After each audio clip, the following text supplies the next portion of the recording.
हजरत साल बिन साद कहते हैं एक बीबी हुजूर की बारगाह में आई, उसने आके हुजूर की खिदमत आली मर्तबत में अर्ज की, हुजूर मैं जब भी आती हूँ कुर्ता यही पहना होता है आपने। या रसूल अल्लाह सल्लल्लाहु अलैहि वसल्लम, और इसको तो इतने पैबंद लगे हैं कि गिने नहीं जाते, तो हुजूर अगर इजाजत दे तो एक कुर्ता ना बनवा लूं आपके लिए। तो हुजूर ने फरमाया बनवा ले। वो बीबी कुर्ता बनवा के लाई, उसने बड़ी मोहब्बत से बनाया। उस जमाने में जो कोई नक्शो निगार होते थे उसने सजाए अपने अंदाज में। अब उसने प्यार से बनाया, मोहब्बत से बनाया, ये भी बातें सही है, पर असल जुमला जिससे मजा आएगा वो ये है, वो आंधी है मैं बड़ी रीझ ना बनाया, मैं बड़ी। अब इसमें जो दर्द है वो मैं उर्दू का जुमला ढूंढ के लाऊं तो मिलता नहीं मुझे। कहती है मैं रीझ ना बनाया। तो महबूब पाक की बारगाह में ला के थाल में पेश किया, हुजूर की बारगाह में थाल में अलैहिस्सलाम को उसने पेश किया, कहा हुजूर कबूल कर लें। हुजूर ने कबूल किया। अब हुजूर उसका चेहरा देखने लगे, मुस्कुरा के फरमाया तेरा दिल करता होगा मैं पहन के भी दिखाऊं, बेखबर हो जो गुलामों से वो आका क्या है, तेरा दिल कर रहा होगा पहन के दिखाऊं। तो कहा हुजूर दिल यही करता है, मैं ठहर मैं पहन के आया। हुजूर अंदर तशरीफ ले गए, थोड़ी देर के बाद पहन के आए। उस खातून को इतनी खुशी हुई कि उसकी आंखों में आंसू ही आ गए। कहने लगी देखो मेरा नसीब, मैं बना के लाई हूं, मुस्तफा ने कबूल फरमाया। बड़ी राजी हुई, चली गई। हजरत साल बिन साद कहते हैं करीब एक सहाबी खड़े थे, और शारहीन ने लिखा है मामूली आदमी नहीं, हजरत अब्दुल रहमान इब्ने औफ थे, सहाबा में सबसे अमीर आदमी। अल्लाहु अकबर, जरा लुत्फ देखिएगा। कहते हैं वो करीब खड़े थे, जब हुजूर ने पहना ना तो तारीफें करने लगे, कहने लगे सोनिया कमाल ही हो गई है, महबूब क्या बात।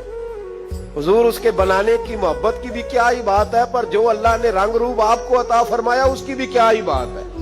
या रसूलल्लाह इतना प्यारा लग रहा है, इतना प्यारा।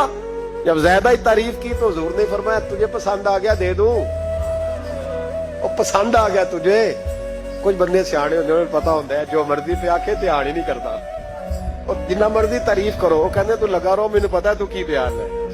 तो कहा पसंद आ गया है या रसूलल्लाह बड़ा। तो फरमाया चाहिए, का हुजूर मेहरबानी हो जाए तो क्या ही बात है। सरकार अंदर गए, वो पुराना कुर्ता दोबारा पहना, और मेरे रसूल पाक अलैहिस्सलाम ने उस कुर्ते को उतारा। बुखारी पढ़ रहा हूं, और नबी पाक ने ला के दिया, फरमाया चल यार वो भी राजी हो गई या तू भी राजी हो जा, तो दोनों ही राजी हो जाए। वो भी राजी होके गई, तू भी राजी होके जा। उसको दिया, हुजूर चले गए। सहाबा बाद में उस सहाबी के पीछे कहने लगे यार तू तगड़ा बंदा है, तुझे जरूरत ही नहीं थी। और हुजूर अलैहिस्सलाम ने बड़ी मुश्किल से कबूल किया। हुजूर तो किसी की तरफ तवज्जो ही नहीं करते, तलब ही नहीं करते, ये वाला ख्याल ही। और अगर आज हुजूर ने कबूल किया और इतना प्यारा लगा तो तुझसे बर्दाश्त ही नहीं हुआ, किस तरह का आदमी है तू। जब लोग उसके गिर्द इकट्ठे हुए तो हजरत अब्दुल रहमान इब्ने औफ की आंखों में आंसू आ गए। कहने लगे मेरे भोले दोस्तों तुम्हें गलती लग गई, तुम्हारा क्या ख्याल है मैंने वलीमे पे पहनने के लिए लिया है, तुम्हारा क्या ख्याल है शादी की दावत में पहनूंगा, तुम क्या समझते हो ईद वाले दिन पहनूंगा।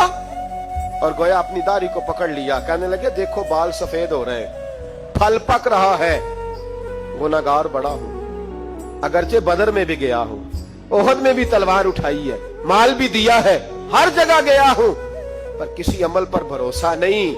ये कुर्ता हुजूर के जिस्म से लग गया है, अब इसे संभाल के रखूंगा, और मरते वक्त वसीयत करूंगा घर वालों को कि जब मैं मरूं ना तो इस कुर्ते में मुझे कफन पहना दे।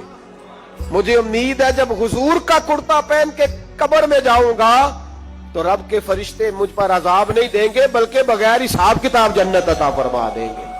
हजरत यूसुफ का कुर्ता तो शिफा देता है ना, और मेरे महबूब का कुर्ता दोज़ख से बचा के जन्नत अता करता है।